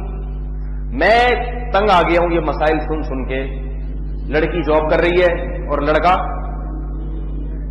8ویں پاس، شادی ہو رہی ہے، دعا کرتے ہیں اللہ ہو جائے کسی طرح سے کامیاب. تو دوسرا نقصان ہو گیا کہ نہیں ہو گیا؟ یہ شادیاں نہیں ہوتی. تیسرا نقصان کہ مردوں کو جب بیوی کے منہ کی کمائی جس آدمی کو لگ گئی نا، وہ اس سے بڑا ہڈ حرام دنیا میں، معذرت کے ساتھ مسجد میں ایسی باتیں مناسب نہیں ہیں لیکن یہ لوگ کون سے اتنے مناسب ہیں، حرام دنیا میں کوئی بھی نہیں ہوتا. ایسے واقعات آتے ہیں جس آدمی کو بیوی کی کمائی اس کے منہ کو لگ گئی نا، کیونکہ فری میں اس کو اتنا اچھا کھانے کو مل رہا ہوتا ہے کہ وہ پھر بیوی کو جاب چھوڑنے کا کبھی بھی نہیں کہتا. مثال کے طور پر برابر برابر کما رہے ہیں، 50 آپ کما رہے ہیں، 50 وہ کما رہی ہے، 1 لاکھ گھر میں آ رہے ہیں، ظاہر آدھے خرچے تو وہ پورے کر لیں گے، چاہے اس کی ذمہ داری نہ بھی ہو پھر بھی کچھ نہ کچھ تو شرکت ہو جائے گی. تو پھر کبھی دماغی طور پر انسان اس کے لیے آمادہ نہیں ہوتا کہ یہ جاب چھوڑ دے. اب بعد میں آپ کو ضرورت بھی پڑی نا کہ نہیں بھائی گھر کا ماحول خراب ہو رہا ہے، گھر میں بچوں کو تربیت کے لیے آپ گھر میں رہیں، آپ دل سے اس نظریے کو قبول بھی کریں گے مگر آپ کا نفس اور آپ کی خواہشات اس نظریے کو قبول ہونے نہیں دیں گے. نہیں بھائی وہ لذت اور مزے اور چسکے سارے چھوٹ جائیں گے. سمجھ میں نہیں آ رہی بات؟ یہ کتنے نقصان ہو گئے؟ 3. اور چوتھا نقصان چھوٹ جائیں گے. سمجھ میں نہیں آ رہی بات؟ یہ کتنے نقصان ہو گئے؟ 3. اور چوتھا نقصان، نقصانات کی اور بھی فہرست ہے، ابھی اس چوتھے پہ بیان ختم کر رہا ہوں، بہت نقصانات ہیں اس کے، وہ پھر کبھی انشاءاللہ بیان کریں گے. چوتھا نقصان کہ جب خواتین میں یہ ریشو بڑھتا ہے تو پہلے تو خواتین کو رشتہ نہیں مل رہا تھا نا، خواتین نہیں کر رہی، پھر مردوں کی ریکوائرمنٹ، کیونکہ ان کو پتا ہے خواتین بھی بہت سی جاب کرتی ہیں، تو مرد یہ ریکوائرمنٹ کرتا ہے کہ میں نے ایسی خاتون سے کرنی ہے جو جاب کرتی ہو، شرط لگ رہی ہے کروں گا ہی اس سے. اس سے کیا ہوگا؟ جو لڑکیاں جاب نہیں کر رہی ان کے رشتے آتے ہی نہیں، پہلے ہی نہیں ہو رہے، اب ان کے لیے ایک اور شرط لگا دی آپ نے. تو ایسے لوگ بھی ہیں اور ایسے کم وقتوں کی ہو بھی جاتی ہے، بے روزگار ہے کچھ بھی نہیں، اور پھر ایسے کم وقت بھی دنیا میں ہیں. لیکن اس سے بڑا بے شرم وہ ہے جو ہے بھی ہو، یعنی نظر بھی آ رہے ہیں، کہہ رہے ہیں مجھے جاب والی اس لیے چاہیے کہ میں نہیں کماتا. کیا مطلب؟ شادی کروں گا تو گھر چلے گا کیسے؟ میں تو کما نہیں رہا، نہ مجھے کمانا آتا ہے، مجھ پہ تو فلاں عامل بابا نے تعویذ کیے ہوئے ہیں، یہ کیا ہوا ہے، وہ کیا ہوا ہے، تو میں اس لیے چاہ رہا ہوں کہ تھوڑا سا جاب ہوگی تو پھر بچے بھی پل جائیں گے، بیوی پل جائے گی اور میں بھی غریبی میں پل جاؤں گا. اور ایسی خواتین بھی ہیں جو اس قسم کے ہڈ حراموں سے شادی بھی کرتی ہیں، کیونکہ ان کو پتا ہے کہ یہ آپشن بھی اگر گیا ہاتھ سے تو ایسے ہڈ حرام بھی نہیں ملیں گے، بوڑھے ہو جائیں گے گھر بیٹھی بیٹھی. گزارا کرو، میں نے خود ایسے نکاح دیکھے ہیں. اور پھر ان خواتین کے ساتھ جو گزری، میں نے منع کیا کہ ایسے آدمی سے شادی مت کریں. بھئی جو آدمی یہ شرط لگا رہے، انہوں نے کہا بھئی یہ اس کے علاوہ کوئی رشتہ ہی نہیں ہے. اب کیا کریں؟ عمر کے شوہر کو بھی کھلا رہی ہیں. تھوڑے دن کے بعد دیور اور جیٹھ بھی ہٹ حرام ہو گئے. نتیجہ کیا نکلا ہے کہ اب وہ پورے گھر کو کما کما کے کھلاتی ہے. پھر مشورہ مجھ سے لے رہی ہیں کہ میں ایسے آدمی کا کیا کروں. میں نے کہا اس سے طلاق لو, ایسے سسرال سے. تو بھائی طلاق لینے کے بعد کیا ہوگا؟ پہلی شادی میں جب ظاہر رشتہ نہیں تھا تبھی تو اس بدبخت سے کیا نکاح. طلاق کا ایک اور دھبا لگ گیا, پھر تو امکان ختم. پھر ہم بھی یہی مشورہ دیتے ہیں کہ تم برداشت کرو. کم از کم وہ شوہر کا نام لگا ہوا ہے. وہ کہتی ہے میں جاب کرتی ہوں تو کم از کم لوگوں کو پتا ہے کہ کسی کی بیوی ہے. جب پتا چل جائے گا نا بیوی بھی نہیں ہے تو ہر آدمی ہوس کی نگاہیں ڈالے گا. اور یہ قوم ایسی بدبخت ہے, ایسی بدبخت ہے کہ کوئی شخص اگر اس کا گھر بسانے کے لیے دوسری شادی کی بات کرے گا اسے شہوت پرستی کے تانے دیے جائیں گے. اسے جو ہے نا یہ کہا جائے گا کہ یہ مولویوں کے پاس اٹھتا بیٹھتا ہے. اسے شہوت پرستی کے تانے دیے جائیں گے. اسے جو ہے نا یہ کہا جائے گا کہ یہ مولویوں کے پاس اٹھتا بیٹھتا ہے. اسے یہ کہا جائے گا کہ حکیم الامہ سے عدل ہو نہیں سکتا تھا, تیرے سے بھی عدل نہیں ہوگا. اور ناممکن ہے عدل کرنا اس زمانے میں. سارے کام تو کر سکتا ہے مگر دو بیویوں کو کھلا نہیں سکتا. اگر کوئی اس کی عزت بچانے کے لیے اس سے نکاح کی بات کرے گا سارا خاندان اس کے خلاف ہو جائے گا. مولوی بھی اس کے خلاف, مفتی بھی اس کے خلاف. اپنے شیخ و مرشد پیر سے لکھے گا اصلاحی تعلق ہے, پیر صاحب منع کر دیں گے نا نا نا نا یہ تو ظلم ہمارے اکابر نے کبھی نہیں کیا, یہ تو صحابہ کر کے دنیا سے اس رسم کو ختم کر کے گئے ہیں. ہم تو تھانوی سلسلے کے ہیں, ہم تو نقش بندی ہیں, ہمیں تو نقش بندیوں پہ چلنا ہے, تھانوی پہ چلنا ہے. قرآن کیا کہتا ہے, حدیث کیا کہتی ہے, صحابہ کیا کہتے ہیں, تابعین کیا کہتے ہیں, ابو حنیفہ کیا کہتے ہیں, سب کو اٹھا کے پھینک دو. یہ دیکھو کہ میں کیا کہتا ہوں, میں تیرا شیخ ہوں. قرآن حدیث ایک طرف, اگر تجھے اپنے شیخ پہ اعتماد نہیں ہے خانقاہ سے نکل کے دفع ہو جائے گا. یہ ہو رہا ہے, سب جگہ نہیں ہو رہا لیکن نکل کے دفع ہو جائے گا. یہ ہو رہا ہے, سب جگہ نہیں ہو رہا لیکن بہت سی جگہوں پہ یہ ہو رہا ہے. یہ نہیں دیکھ رہے کہ برباد کون ہو رہی ہے. نہیں آئی بات. وہ عورت کل زنا کرتی ہے کسی سے جا کے, بتاؤ اس خانقاہ کی پکڑ ہوگی کہ نہیں ہوگی؟ وہ عورت کسی سے زنا کرتی ہے, اس وائس کی, اس مولوی کی پکڑ ہوگی کہ نہیں ہوگی؟ ہر آدمی اسے منع کرے گا. لیکن اس لڑکی سے سیٹنگ شروع کر دو, دوستیاں شروع کر دو, خفیہ باتیں شروع کر دو تو کوئی طوفان نہیں آئے گا. بدنظری کا مرض ہے, کسی شیخ سے تعلق رکھو, کچھ دن میں انشاءاللہ درست ہو جائے گا. ہوتی ہے, جوانی کا جوش ہوتا ہے, شادی شدہ لوگ بھی الٹی سیدھی حرکتیں کرتے ہیں. مایوسی کفر ہے, تبلیغ میں 4 مہینے لگاؤ. بہت ہلکا بدنظری ہے, لڑکیوں سے باتیں کر رہے ہیں, ہر مرد میں ہوتا ہے ایکچولی. یہ تو آج کل کے دور میں تو مرغے کھا کھا کے معذرت کے ساتھ, ہر خدا کی قسم میں اپنے آپ کو ان بزرگوں کی خاک کے برابر بھی نہیں سمجھتا. میں ان بزرگوں کی بات نہیں کر رہا, میں ایسی خانقاہوں کی بات کر رہا ہوں جہاں نوجوان لوگ خانقاہیں چلا رہے ہیں اور ان کے یہ نظریات ہیں. میرے سے ایک صاحب نے پوچھا کہ میں دوسری شادی کرنا چاہتا ہوں ایک بیوہ خاتون سے, میں کروڑپتی آدمی ہوں, بیوہ خاتون ہے, اس کا کوئی آسرا نہیں ہے, میں اس کو گھر بھی الگ لے کے دے رہا ہوں, شادی بھی کر رہا ہوں. مجھ سے مشورہ لیا, میں نے کہا بہت اچھی بات ہے. اس نے کہا میرے پیر و مرشد نے منع کر دیا ہے. تو میں نے کہا اگر پیر و مرشد کی ایسی طلاق یافتہ بیٹی ہوتی جس کی شادی کا امکان نہ ہوتا اور آپ اس کے لیے نکاح کا پیغام بھیجتے تو شیخ و مرشد اگر منع کرتے تو اپنی بیٹی کے ساتھ ظلم تھا یا نہیں تھا؟ اور اگر ہاں کرتے تو پھر کس منہ سے ہاں کرتے؟ اپنی بیٹی بیٹی ہے, دوسرے کی بیٹی بیٹی نہیں ہے کیا؟ میں نے پھر ہاں کرتے. اپنی بیٹی بیٹی ہے, دوسرے کی بیٹی بیٹی نہیں ہے کیا؟ میں نے پھر ان کو بتایا کہ شیخ و مرشد سے تعلق رکھا جاتا ہے شریعت پہ چلنے کے لیے, نہ کہ شریعت کے مخالفت کے لیے. پھر میں نے یہ بھی کہا کہ اس کا یہ مطلب نہیں ہے کہ میں آپ کو آپ کے شیخ کے خلاف ورگلا رہا ہوں. آپ کے شیخ کے, میں اپنے آپ کو آپ کے شیخ کی پاؤں کے خاک کے برابر بھی نہیں سمجھتا. میری کیا اوقات ہے؟ تو اللہ نے ستاری کا پردہ ڈالا ہوا ہے جس وجہ سے عزت ہو رہی ہے. لیکن میں نے ان سے کہا کہ شیخ سے بھی غلطی ہو سکتی ہے. اگر بالکل واضح دلائل قرآن و حدیث کے اور حقائق آپ کے سامنے ہو تو شیخ کی بات کی تعویل کر لو, بجائے اس کے کہ اللہ اس کے رسول کی تعویلات کرو. شیخ کی بات کی کہ بھئی شیخ کی توجہ ان باتوں کی طرف نہیں ہے. ہوتا ہے بعض دفعہ نہیں ہوتی, وہ دوسرے کاموں میں اتنے لگے ہوتے ہیں, ان کی توجہ ساری چیزوں کی طرف تھوڑی ہوتی ہے. تو اس خاتون کا کیا فون آیا, میں اتنے لگے ہوتے ہیں, ان کی توجہ ساری چیزوں کی طرف تھوڑی ہوتی ہے. تو اس خاتون کا کیا فون آیا کہ بھائی کیا ہوگا کہ آفس میں جب پتا چلے گا کہ طلاق یافتہ ہے تو سارے ہوس کی نگاہیں، ایسا ہی ہوتا ہے نا، سارے ہوس کی نگاہیں، سارے سیٹنگ میں لگ جائیں گے. تو ہم نے ان کو یہی کہا کہ ٹھیک ہے، یہ 3-4 سال پرانی بات ہے، اسی ذلت میں وہ زندگی گزار رہی ہے. تو اللہ نے یہ جو آیت میں نے پڑھی ہے، بما فضل اللہ بعضهم علی بعض وبما انفقوا من اموالهم، کمانا کس کی ذمہ داری ہے؟ اللہ نے کیوں فضیلت دی ہے؟ بولو بھائی. اس لیے میرے بھائی یہ جو آج کل مردوں کی ریکوائرمنٹ ہو گئی ہے کہ ایسی عورت سے شادی کرنی ہے جو کماتی ہو، ایسے آدمی کو بے شرمی کے تانے دے دے کے مار دیا کرو. نہیں یہی بات سمجھ لیں. بولے شرم نہیں آتی، بیوی کی کمائی کھاتا ہے. یہ نہیں کہ ماشاءاللہ کتنا مچور آدمی اللہ نے ہمارے ملک کو دیا ہے کہ مہنگائی کے دور سکتا ہے. مہنگائی تھی تو نے صبح ناشتے میں بھائی تو نے پراٹھے کیوں کھائے؟ پھر مہنگائی میں تو بھوسی ٹکڑے کھائے جاتے ہیں. قحط جہاں پڑا ہوتا ہے وہاں تو ٹکڑے بھی نہیں ملتے کھانے کو. دوپہر ناشتے میں برگر اور نہاریاں اور کولڈ ڈرنک کیوں کھائے تم نے؟ شام کو پھر چائے کے ساتھ ریفریشمنٹ کا الگ سے انتظام کیوں ہو رہا ہے؟ تو دیکھو ایک عالم کی بڑی پیاری بات، وہ بس بتا کے بات ختم کرتا ہوں. عالم کا نام لینے کی بھی حرج نہیں ہے. مولانا طارق جمیل صاحب کا کسی نے مجھے کلپ بھیجا. میں کسی کے عالم کے بیانات سنتا نہیں ہوں، اس لیے کہ وقت نہیں ہوتا. محتاج ہوں سننے کا، اپنے آپ کو محتاج سمجھتا ہوں، لیکن وقت نہیں ہوتا.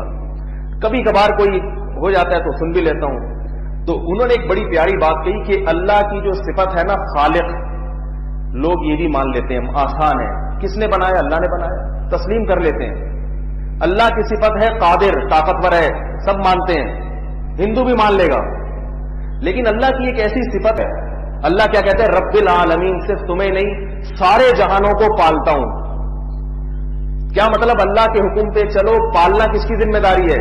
اللہ. اور جو کہہ رہے بیوی کما کے لائے گی تو اس سے شادی کروں گا، اس کا مطلب کیا ہے کہ پالنے والا اللہ نہیں ہے، پالنے والی کون ہے؟ بیوی ہے، یا میری تنخواہ ہے. تو اللہ نے بار بار اس صفت کو بیان کیا. سبحان ربی الاعلی میں بھی رب ہے، پالتا ہے، پالتا. جس کے دل میں اللہ کی اس صفت کا استحضار ہو جائے اس کو اللہ پر اعتماد اور توکل کی توفیق ملتی ہے کہ میرے بس میں جو ہے وہ میں کروں گا. پالنا کس کی ذمہ داری ہے؟ اللہ کی. تو بھائی اللہ پہ توکل کرنا سیکھو، اللہ پہ اعتماد کرنا سیکھو. اپنی بیویوں کو عزت کے ساتھ گھروں میں بٹھاؤ، بولو کمانا ہماری ذمہ داری ہے، ہم کما کے تمہیں کھلائیں گے. جو ہو گیا اور جو میری تنخواہ ہے نا کم ہے اگر، تو اس کم میں میں بھی تمہارے ساتھ ہی گزارا کروں گا. اگر میں اس میں پراٹھے نہیں بنا سکتا، سوکھی روٹی، تو میں بھی تمہاری تنخواہ ہے نا کم ہے اگر، تو اس کم میں بھی تمہارے ساتھ ہی گزارا کروں گا. اگر میں اس میں پراٹھے نہیں بنا سکتا، سوکھی روٹی، تو میں بھی تمہارے ساتھ بیٹھ کے سوکھی روٹی کھاؤں گا. یہ نہیں کہ میں باہر بیٹھ کے پٹھان ہوٹل میں پراٹھے کھا رہا ہوں کیونکہ تنخواہ کم ہے، اور تمہیں وہ تنخواہ میں غربت میں تمہیں مار رہا ہوں کہ بھئی چونکہ آمدن کم ہے، اس میں ایک ہی آدمی پراٹھا کھا سکتا ہے. سمجھ آ رہی ہو؟ اس آمدن میں 2 گھر کے فرد پراٹھے نہیں کھا سکتے، اور بچے بھی ہو گئے تو وہ تو مسئلہ ہو جائے گا. اس لیے ایک تو وہ ایک میں ہوں، لہذا میں تو پراٹھا کھاؤں گا اور اس کے ساتھ انڈے کھاؤں گا، اور آپ کو ناشتے کا ناغہ کرنا پڑے گا. نہ اس کو بتاؤ دیکھو اگر تمہیں اس غربت سے تکلیف ہے تو وہ تکلیف میں تمہارے ساتھ برابر کا شریک ہوں. گھر میں اگر ناشتے کے پیسے نہیں ہیں تو میں بھی بھوکا ہی کمانے کے لیے گھر سے باہر نکلوں. سمجھ میں آ رہی ہے بات کہ نہیں آ رہی؟ شریف عورت ہوگی تو سمجھ جائے گی، وہ بہت اچھی بات ہے ماشاءاللہ. تو اللہ سب کو نیک شریف بنا دے. اگر کوئی خاتون کسی اور وجہ سے کماتی ہیں، مثال کے طور پر کسی اسکول کو دیندار ٹیچر کی ضرورت ہے، سمجھتے ہیں کہ بھئی دینی اسکول ہے، اس میں ٹیچر ایسی ہونی چاہیے جو دیندار ہے، اگر دیندار نہیں ملے گی بچے ضائع ہو جائیں گے. اس نیت سے اگر کوئی مرد اپنی بیوی کو اجازت دے دیتا ہے کہ بھئی وہ اسکول کا بیڑا غرق ہو جائے گا، اور اسکول کا بیڑا غرق ہونے کا مقصد کیا ہے کہ وہ جو بچے ہیں جو ان کی اچھی نیت سے انہوں نے ایک اسکول کھولا ہے تو وہ بچے خراب ہو جائیں گے، تو کمانا دوسرے درجے میں ہے، ٹھیک ہے تنخواہ بھی آئے گی، لیکن بنیادی مقصد کیا ہے؟ تھوڑی سی دین کی تبلیغ ہو جائے، جا کے بچوں کو پڑھا دیا کرو، تنخواہ بھی مل جائے تو کوئی بات. یہ ایک ضمنی چیز ہے، اصل نہیں ہے. اسی طرح کسی مدرسے میں کوئی عالم اپنی اس کی بیوی عالمہ ہے، وہ کہتا ہے بھائی تم مدرسے میں جا کے خواتین کو پڑھاؤ، آج کل پڑھانے والی خواتین زیادہ استعداد کی نہیں ہے، تمہاری صلاحیت زیادہ ہے، پڑھاؤ تو تنخواہ ملتی ہے تو چلو. ضمنی چیز ہے، مقصد یہ نہیں ہے، مقصد ایک خیر خواہی ہے. اسی طرح کسی کی زوجہ ڈاکٹر ہے تو بھائی ٹھیک ہے، خواتین پردے والی بھی ہوتی ہیں، ان کو ایسی لیڈی ڈاکٹر کی ضرورت ہوتی ہے جو پردے کا خرچ جائیں گی علاج کے لیے. مردوں کے پاس جائیں گے، کوئی بات نہیں، تمہیں کلینک کھولنے کی اجازت دے رہا ہوں میں. خوشی تو بہت ہو گئی اندر سے، لیکن بہرحال ٹھیک ہے کسی بھی عنوان سے اجازت ملی. لیکن چلو یہاں کچھ سمجھ میں آتا ہے، مقصد کمانا نہیں ہے، مقصد ہے انسانیت کی خدمت. کہ بھئی باپردہ خواتین جو ہے نا ان کو مردوں سے علاج کرانا پڑتا ہے، تو اس لیے کوئی بات نہیں، باپردہ خواتین کے لیے آپ صرف کلینک کھول لیں.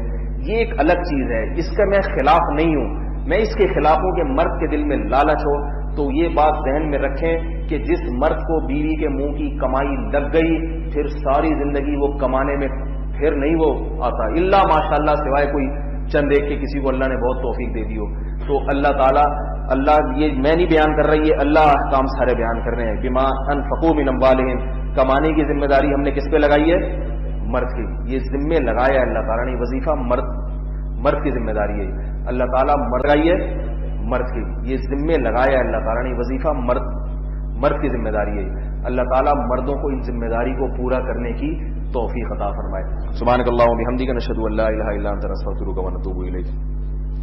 کیا عورتوں کا قبرستان میں جانا حرام ہے؟ جائز نہیں ہے عورت کا قبرستان میں جانا. اس میں پھر علماء کی دو رائے ہیں. بعض علماء کہتے ہیں کہ کسی بھی صورت میں کبھی بھی جائز نہیں ہے، بعض کچھ گنجائش دیتے ہیں کہ زندگی میں کبھی ایک آدھ دفعہ بہت سخت پردے میں چلی جائے تو گنجائش ہے. جس کی رائے پر چاہیں عمل کریں. نامحرم کو سلام